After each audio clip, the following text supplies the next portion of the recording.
curious about, you talked about a lot of the sort of unique performance opportunities you're selling. How much are you doing, the merch that a lot of artists think of at first, T-shirts, CDs, vinyl, whatever else?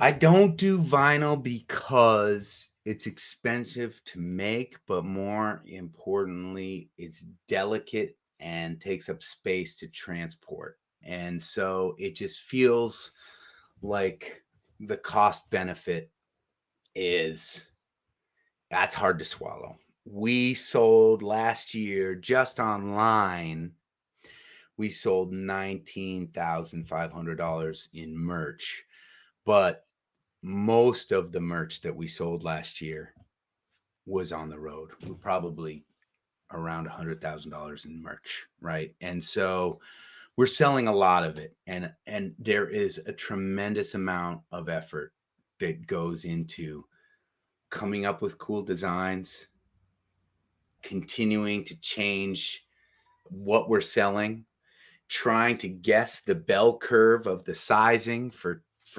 t-shirts and hoodies and whatever else you're doing, creating special items for special events.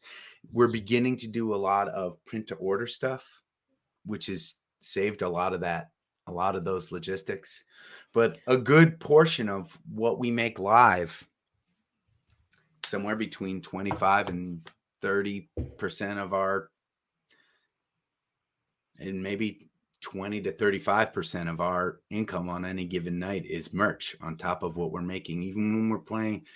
And the irony is, the nicer place you play, the more people are spending on tickets. Actually, the more you end up making on merch Hmm. on top of that too. So, uh, um, With the so yeah. people who are showing up to your website to buy things, do you feel like you can see it's a direct result of you actively driving those sales, or are they just fans want to buy something, they come to your site, or are you on your live streams and in emails and stuff saying, Mm. "Go here, get this thing, it's on sale"? And I don't do a ton of that. I do talk about merch a lot, but I am challenged by artists that very actively are trying to sell, trying to get donations, trying to bring money in. I want my messaging to my audience to be, I want to connect. I want to connect, not I want to make money. I want to make money, right? And I need to make money, but for me, the equation has always been I want to connect. And I'll give you an example of something that I do that is an effort to connect, but I think it has driven merch sales. We let people, I talk about on the stage, I talk about letting people pay whatever they want for our merch. These days, we have a box on the table with cash in it, says I love you. And we call it the I love you box. We have a credit card swiper that I need to get somebody to draw big I love you on the credit card swiper too. But basically we tell people, look, times are tough and you're here at this concert and that means so much to us. And uh, I've been down and out. I've been poor in my life. And man, I don't want that to stop you from taking home anything that you want on that table. Please stop by our table. Take what you want. If you can pay for it, awesome. That's great. But if you can't, head over to that table anyways. Just honored to have you here and would love you to just walk home and be listening to our music. And that messaging, helping people realize that we care about them more than the money we make from them, has this ironic, there's this ironic thing that happens, right? It makes people not feel like they're being sold to.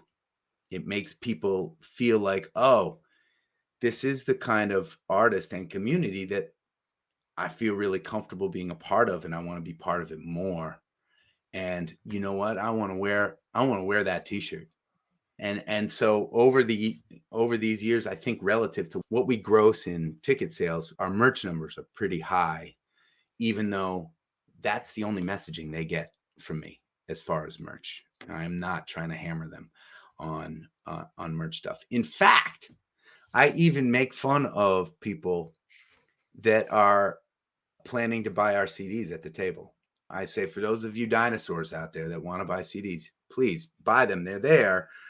And I have a unique perspective on this in that I say, look, for the rest of you like me that don't listen to CDs anymore, that's okay. Guess what? When you're streaming my music on platforms like Spotify and Apple Music, Pandora, you are helping me. You are not stealing from me. You are helping me become more visible on those platforms. And you are helping algorithms click into place so that when somebody is listening to some other artist, it's going to click over to the Adam Ezra Group and they're going to start listening to us. All you have to do is be online and enjoy our music and stream it, and you are actually helping to promote us out there. And that's, I think, a powerful message for people too.